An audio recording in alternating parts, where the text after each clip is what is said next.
65 साल के संजय काका और उनकी पत्नी अलका ताई पुणे शहर में रहते थे। इनके एक बेटा था, बहुत सुंदर, 6 फीट लंबाई, गोरा रंग, पतला शरीर। संजय काका का बेटा अमित पिछले 10 साल से अमेरिका में रह रहा था। वह एक डॉक्टर था। बहुत महत्वाकांक्षी अमित एक मूत्र रोग विशेषज्ञ था। अमित ने अपनी ग्रेजुएशन अमेरिका से की। उन्होंने अपनी स्कूली शिक्षा यहीं भारत में पूरी की। संजय काका और अलका ताई अमित से बहुत प्यार करते थे। उन्होंने अपने बेटे को हथेली के छाले की तरह पाला। वह अपने ऊंचे सपनों के साथ अपना करियर बनाने के लिए अमेरिका चले गए। अमित काम में इतना व्यस्त था कि वह अपने माता पिता को बिना रुके फ़ोन कर लेता था। अमित का सपना है कि उसका पुणे स्थित अपने गांव में एक आलीशान बंगला हो। फिलहाल संजय काका और अलका ताई अपने पुराने घर में रह रहे थे। घर पुराना था लेकिन बहुत सुंदर, पारंपरिक शैली का और साफ सुथरा था। उन्होंने एक नौकरानी को काम पर रखा क्योंकि इस उम्र में उनके के लिए घर के सारे काम करना थोड़ा मुश्किल था।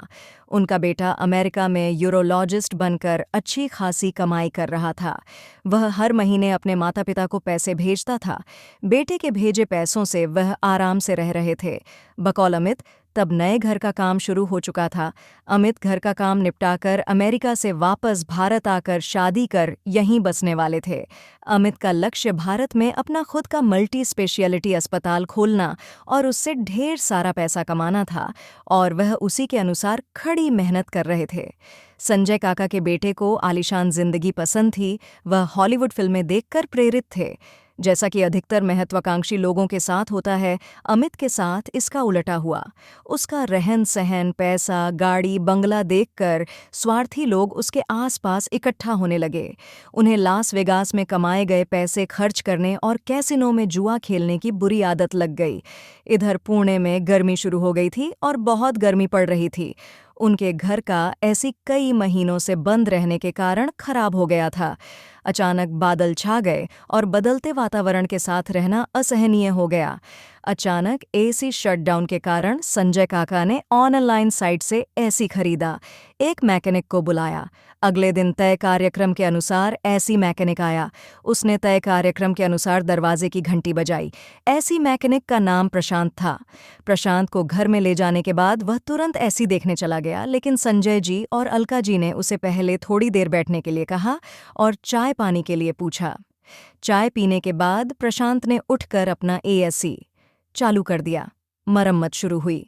प्रशांत करीब 2 घंटे तक एसी मरम्मत कर रहा था। उसे मरम्मत के लिए कुछ और समय चाहिए होगा। तभी संजय अंकल को दगदगी यानी अचानक मौसम बदलने के कारण चक्कर आ गया और वो जमीन पर गिर पड़े। ये जानने की उत्सुकता में कि आवाज़ कहाँ से आई, उनको देखकर अलका चाची को डर कर पीछे मुड़ी। अपने पति को सामने जमीन पर अजीब स्थिति में पड़ा देख अलका चाची के पैर कांपने लगे और बेचारी जोर जोर से दर्द से रोने लगी। आशीर्वाद के रूप में एसी मैकेनिक प्रशांत वहीं पास में खड़ा था। पहले तो वह भी चौंक गए, लेकिन इंसानियत के नाते उन्होंने संजय जी को उठाया और बिस्तर पर ले गए और उनके चेहरे पर थोड़ा पानी छिड़का।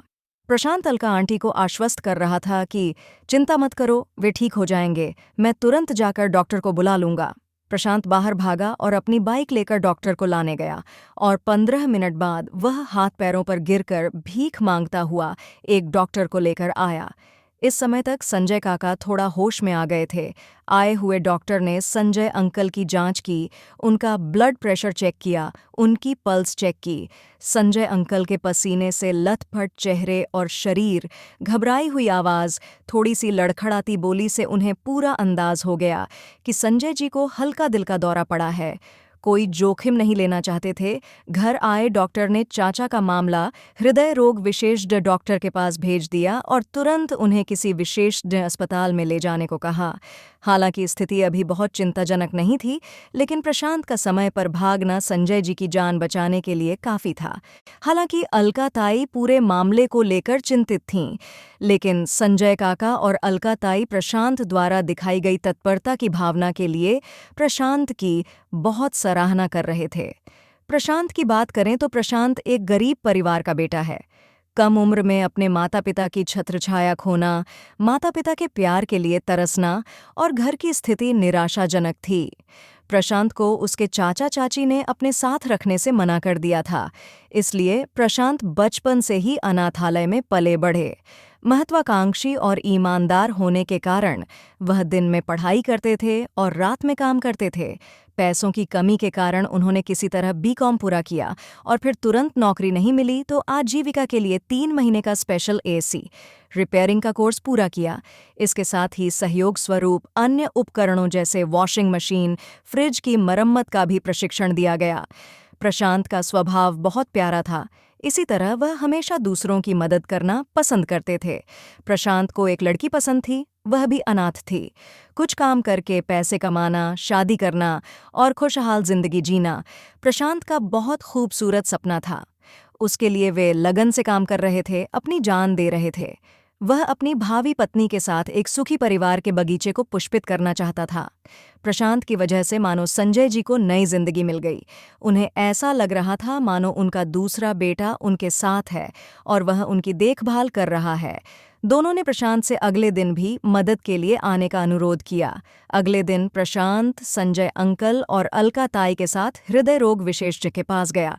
चाचा की सभी परीक्षण रिपोर्टों का गहन अध्ययन करने के बाद हृदय रोग विशेषज्ञ ने संजय चाचा की मुख्य रक्तवाहिकाओं में बड़े पैमाने पर कोलेस्ट्रॉल की रुकावट का निदान किया और बाईपास सर्जरी की आवश्यकता से इनकार कर दिया। पहले हृदय रोग विशेषज्ञ द्वारा की जाने वाली सर्जरी की तारीख दूसरी राय के बाद तय की गई, यानी दूसरे हृदय रोग विशेषज्ञ ने बीमारी और उसके आवश्यक उपचार की पुष्टि की। सर्जरी के समय संजय काका को एक ही ब्लड ग्रुप यानी A+ रक्त की आवश्यकता थी। प्रशांत संजय जी को रक्तदान करने के लिए तैयार थे और सौभाग्य से उनका ब्लड ग्रुप संजय जी से मैच हो गया। संजय जी को प्रशांत पर बहुत गर्व था। उन्होंने बताया कि उनके बेटे अमित के साथ क्या हुआ। प्रशांत ने अमित को झौर देकर बताया कि कैसे उन्होंने A+ ब्लड ग्रुप के खून की अनिवार्यता को भी पूरा किया है। खबर सुनकर अमित खुश हो गया। इसमें A+ ब्लड ग्रुप की कहानी उनके खास ध्यान में रही। सर्जरी सफल रही और संजय अंकल को 1 हफ्ते बाद अस्पताल से छुट्टी मिल गई। अलकाजी ने सफल सर्जरी के लिए और प्रशांत को समय पर मदद के लिए भेजने के लिए भगवान को बहुत बहुत धन्यवाद दिया। इन सब मामलों में प्रशांत ने संजय अंकल और अलका मौसी की बहुत मदद की। संजय काका और अलका ताई को प्रशांत का बहुत समर्थन मिला। उनके बीच स्नेह का बंधन विकसित हो गया था। संजय अंकल और अलका आंटी प्रशांत के बहुत मेहमान नवाज थे। अब यह भावना प्रबल होती जा रही थी कि प्रशांत उनके दूसरे बेटे जैसा है। संजय जी की सेहत में अब काफ़ी सुधार हो रहा था। आहार और पानी भी काफ़ी हद तक कम कर दिया गया। अब प्रशांत महीने में कम से कम 1 बार बुजुर्ग दंपत्ति के घर जाता था और दोनों प्रशांत को प्यार से घर बुलाते थे। खासकर जब उन्हें डॉक्टर के पास जाना होता तो वे प्रशांत को ज़रूर बुलाते। प्रशांत भी खुशी खुशी उसके बुलाने पर दौड़ पड़ता। प्रशांत उनके घर छोटी मोटी मरम्मत करने आता था और बदले में कोई भुगतान नहीं लेता था। उनके निस्वार्थ लालची स्वभाव के कारण संजय जी अलकाजी के दिल में अक्सर यह मातृपितृ भावना घर कर जाती थी कि उन्हें इस पिताहीन प्यारे लड़के के लिए कुछ करना चाहिए। इसी प्रकार पति पत्नी एक दूसरे को और अपने बेटे को अमित को दिखाते हैं, लेकिन अचानक एक दिन इस उभरते रिश्ते को एक दुर्भाग्यपूर्ण झटका लगा। अलका चाची ने देखा कि घर से कुछ पैसे गायब हो गए हैं। यह देखकर दोनों पति पत्नी हैरान रह गए। दोनों को आश्चर्य हुआ कि क्या किसी ने ऐसा किया है। वे नौकरानी पर संदेह नहीं कर सकते थे क्योंकि वह कई वर्षों से उनके लिए काम कर रही थी और यह संभावना नहीं थी कि वह चोरी करेगी क्योंकि वह गरीब थी और उसके बच्चे थे। जब भी उसे पैसों की ज़रूरत होती तो वह उनसे मांगती थी और प्रशांत बहुत अच्छा और ईमानदार लड़का था। उसने एक अच्छे लड़के की तरह उन दोनों की बहुत मदद की थी। इस वजह से और रकम छोटी होने के कारण उन्होंने इसे नज़रअंदाज कर दिया। लेकिन फिर एक ऐसी ही घटना घटी। कुछ महीने बाद घड़ी की अलमारी से 50,000 रुपये कीमत की सोने की परत चढ़ी एक आयातित घड़ी गायब हो गई। ये घड़ी अमित अपने पिता की पिछली भारत यात्रा के दौरान उपहार के रूप में अमेरिका से लाए थे। वह घड़ी संजय जी के बहुत करीब थी, न केवल इसलिए कि वह महंगी थी बल्कि इसलिए भी क्योंकि वह एक भावनात्मक निवेश थी और उनके प्रिय चिरंजीव की याद दिलाती थी। लेकिन अब इस पूरे मामले ने उन्हें सोचने पर मजबूर कर दिया है। उन्हें आश्चर्य हुआ कि घर से कीमती सामान कौन चुरा रहा होगा। लेकिन अब तो हद हो गई। 1 महीने पहले घर से नकदी गायब हो गई और अब 50,000 रुपए की यह घड़ी भी गायब है। ये चोरी कौन कर सकता है? दोनों सिर पर हाथ रखकर बैठे सोचते रहे। कुछ देर सोचने के बाद उसे लगा कि उसे पुलिस को बुलाकर पूरी सच्चाई बता देनी चाहिए, ताकि जो भी सच और झूठ है वह सामने आ जाए। संजय काकानी ने घर पर पुलिस को बुलाया और उन्हें पूरी सच्चाई बताई। पुलिस ने उससे पूछा कि क्या तुम्हारे घर में कोई आता जाता था या तुम्हें किसी पर शक है? तब संजय जी ने पुलिस को बताया कि कुछ महीने पहले एसी उसे ठीक करने के लिए एक मैकेनिक आया, लेकिन हम उस पर शक नहीं कर सकते क्योंकि उसने हमारी बीमारी में हमारी बहुत मदद की। संजय जी ने पुलिस को पूरा घटनाक्रम तो बताया, लेकिन साथ में यह पुष्टि भी कर दी कि चोरी की इन वारदातों में नौकरानी और प्रशांत के अलावा कोई तीसरा व्यक्ति जरूर शामिल होगा। लेकिन पुलिस को प्रशांत पर बहुत शक था। इसके पीछे मजबूत वजह उनका खराब बैकग्राउंड और लंबे समय तक संजय जी के घर न जाना था।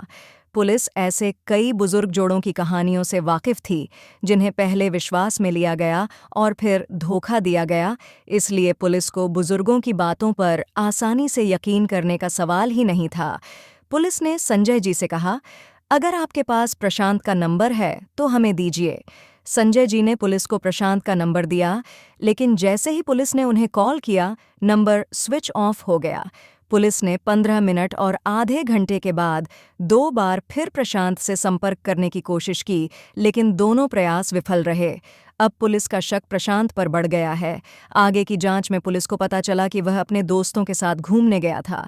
संजय अंकल और अलका आंटी पुलिस से कहते रहे कि प्रशांत कितना अच्छा है, वह ऐसा नहीं कर सकता। इसी बीच कुछ साल पहले संजय काक ने अपने बेटे की जिद पर पड़ोस के प्लॉट पर बंगला बनाने का काम शुरू किया था। लड़का कुछ महीनों बाद भारत रहने आ जाएगा। उन्हें हमेशा विलासितापूर्ण जीवन पसंद था। प्रशांत का सपना था कि वह भारत आकर एक अच्छा घर और अपना हॉस्पिटल बनाए और ढेर सारा पैसा कमाए और ऐशो आराम की जिंदगी जिए। पैसे की कमी के कारण बंगले में टाइल्स, बाथरूम फिटिंग, खिड़कियां, इंटीरियर का काम अटका हुआ था। संजय काका और अलका काकू एक ही तनाव में थे। अचानक उनके बेटे अमित का फोन आया और उसने कहा कि खाते में पैसे भेज दिए गए हैं, लेकिन इसके साथ ही एक और खबर आई कि प्रशांत की हत्या कर दी गई है। यह खबर खुद पुलिस लेकर आई थी। यह खबर सुनकर काका काकू को बड़ा सदमा लगा। एक बेहद ईमानदार और महत्वाकांक्षी बच्चे की हत्या कैसे हो सकती है, और कौन और क्यों? बेचारा अनाथ लड़का यथासंभव मेहनत करके कमा रहा था। प्रशांत की हत्या की खबर से संजय चाचा और अलका चाची सदमे में आ गए। उन्होंने हमारी बीमारी के दौरान अपने बेटे की तरह ही हमारी बहुत मदद की। उन्होंने सोचा कि उन्हें उस पर बहुत अधिक संदेह है। अलका ताई की आंखों से आंसू बहने लगे। संजय चाचा को ऐसा लगा मानो आसमान सिर पर टूट पड़ा हो। यदि किसी ने स्वप्न में भी उससे कहा होता कि इस अनाथ प्यारे लड़के का कोई शत्रु है, तो भी उसे यह सच न लगता। वे दोनों बूढ़े लोग प्रशांत को बहुत याद कर रहे थे। वह आए दिन थाने जाकर पता करता था कि प्रशांत की हत्या का पता चला है या नहीं, लेकिन वहां से इनकार मिलने पर वह निराश होकर घर लौट आता था। ऐसे ही 1 महीना बीत गया। इसी बीच चाचा चाची का बेटा अमित योजना के मुताबिक पैसे इकट्ठा कर अमेरिका से पुणे स्थित अपने गांव लौट आया। वहां से जाने से पहले अमित ने अपने पिता के बैंक खाते में बड़ी रकम ट्रांसफर की थी। प्रशांत के साथ जो हुआ, उसके अत्यधिक दुहक को पचाने की कोशिश करते हुए चाचा चाची अमित के साथ नया आलीशान बंगला बनाने के काम पर ध्यान देने लगे। एक दिन संजय अंकल और अलका आंटी शाम की चाय पी रहे थे। जैसे ही दरवाजे की घंटी बजी, संजय अंकल ने दरवाजा खोला, लेकिन बाहर पुलिस का नया रूप देखकर उनके पैर ठिठक गए। उन्हें तुरंत एहसास हुआ कि कुछ भयावह घटित हुआ है। फिर भी उसने लड़खड़ाते हुए पुलिस से पूछा, इस बार आप? क्या प्रशांत के कातिल का पता चल गया? वह कौन था? क्या उसे गिरफ्तार किया गया? नतीजा यह हुआ कि पुलिस ने उनके बेटे अमित और संजय जी को बारी-बारी से आश्चर्य भरी नजरों से देखा, लेकिन उतनी ही गुस्से भरी नजरों से और कहा, तुमने अपने निकम्मे नीच बेटे ने मिलकर प्रशांत के साथ क्या गंदा खेल खेला है? संजय जी, वाह, आप तो बड़े खिलाड़ी निकले। बताओ, आपने यह सब क्यों किया? पुलिस की बात सुनकर संजय काका और अलका ताई दोनों बैठ गए। पुलिस के गंभीर सवाल से वह अपना आपा खो बैठा। अमित बैठे बैठे पसीने से भीग गया। उसने अपने सपनों की पूरी दुनिया को अपनी आंखों के सामने ढहते देखा। घर के बाहर पड़ोसियों ने शोर मचाया। पुलिस अमित और बुजुर्ग दंपत्ति को हथकड़ी लगाकर थाने ले गई। पूरे गांव में वृद्ध दंपत्ति की धुनी रमाई गई। उन्हें समझ नहीं आ रहा कि क्या हो रहा है। पुलिस ने स्पष्ट किया कि तीनों को प्रशांत की हत्या की साजिश रचने और हत्या कराने के आरोप में गिरफ्तार किया गया है। प्रशांत की हत्या के बाद पुलिस ने हथियारों के तार तलाशने की काफी कोशिश की, लेकिन हत्यारे अपना काम आसानी से कर चुके थे। पुलिस को पास पड़े चाकू पर उंगलियों के निशान नहीं मिले। हत्यारे ने पेट के पास धारदार हथियार से वार कर उसकी जान ले ली। तलाशी लगभग रुक गई क्योंकि पुलिस को अपराध स्थल पर कोई भी परिस्थितिजन्य साक्ष्य नहीं मिला। लेकिन वो कहते हैं ना कि अपराधी कितना भी शातिर क्यों न हो, अपने पीछे कोई न कोई सबूत जरूर छोड़ जाता है। पोस्टमार्टम कराया गया और परिजनों को सौंपने से पहले रात को शव मोर्चरी में रखवा दिया गया। अगले ही दिन पुलिस को एक अनजान नंबर से कॉल आई। वह कह रहे थे कि इस समय इस इलाके में मानव अंगों, खासकर किडनी की कालाबाजारी करने वाला गिरोह सक्रिय हो गया है। यह गिरोह उन लोगों की हत्या करके किडनी या अन्य अंग चुरा लेता है जिनकी आकस्मिक मृत्यु हो जाती है या जिनके पीछे कोई नहीं होता है। ये कर्मचारी शव परीक्षण कर्मचारियों से जानकारी छिपाने या अंग चुराने में उनकी मदद करते हैं। इसके लिए उन्हें अच्छा खासा भुगतान भी किया जाता है। हो गया पुलिस के पास अब एक अहम कड़ी थी। बस यह सुनिश्चित करना आवश्यक था। पुलिस रातों रात गुपचुप तरीके से एक शव को अपनी गाड़ी में मुंबई से पुणे ले आई। उनके द्वारा अभागे प्रशांत के शव का परीक्षण किया गया। जांच के बाद पता चला कि शव से दोनों किडनी गायब हैं। पुलिस ने एहतियात के तौर पर पहले से ही जाल बिछा रखा था। पुलिस ने तत्काल रात में ही पोस्टमार्टम करने वालों को गिरफ्तार करना शुरू कर दिया। पूछताछ के बाद इस जघन्य अपराध में शामिल अन्य मुख्य हैंडलर या माफिया के नाम भी सामने आए और सुबह होने से पहले उन्हें भी जंजीरों से बांध दिया गया। संदिग्धों को 3rd डिग्री ट्रीटमेंट देने के बाद हैंडलर या अंग माफिया में से एक ने प्रशांत के कहने पर हत्या करने की बात स्वीकार की। अमेरिका में एक व्यक्ति का मोबाइल नंबर और उस पर मौजूद कॉल रिकॉर्ड की जांच के बाद पुलिस को बड़ा झटका लगा, क्योंकि उस नंबर से कई कॉल दस्तूरखुंद संजय के मोबाइल नंबर पर आईं। माफिया ने आगे कहा, हम ऐसे अनाथ बच्चों से दोस्ती करते हैं, उनका पक्ष जीतते हैं और उन्हें स्नेह के जाल में फंसाते हैं और उन्हें घूमने जाने के लिए कहते हैं। फिर जब उसे मौका मिलता है तो वह उन्हें मार देता है और उनकी किडनी निकालकर ऊंचे दाम पर बेच देता है। हमारे लोगों ने प्रशांत का भी अपहरण कर लिया और उसे एक घर में ले गए और वहां उसकी हत्या कर दी और उसकी किडनी निकाल ली। बाद में पोस्टमार्टम करने वालों ने यह बात पुलिस से छिपा ली। हमारी पूरी टीम समन्वित तरीके से काम करती है।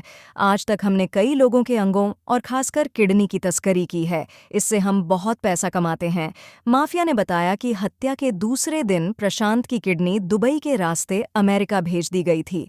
अमेरिका में एक किडनी की कीमत करीब 5 करोड़ रुपए है। भारत में अंग माफियाओं को 1 करोड़ रुपए तक का भुगतान किया जाता है।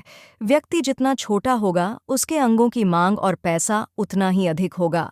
गहराई से जांच करने पर पुलिस को पता चला कि अमित ने अपने और अपने पिता के बैंक खातों में विदेश से बड़ी रकम भेजी थी। साथ ही विदेश मंत्रालय के आव्रजन उत्प्रवासन विभाग से यह खबर मिली कि संदिग्ध आरोपी 2 दिन पहले भारत आ चुका है।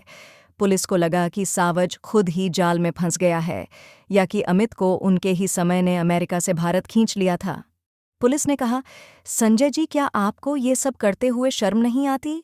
क्यों आपने उस गरीब अनाथ लड़के को मारा जिसने आपको जीवन दिया, खून दिया, बीमारी में आपकी सेवा की?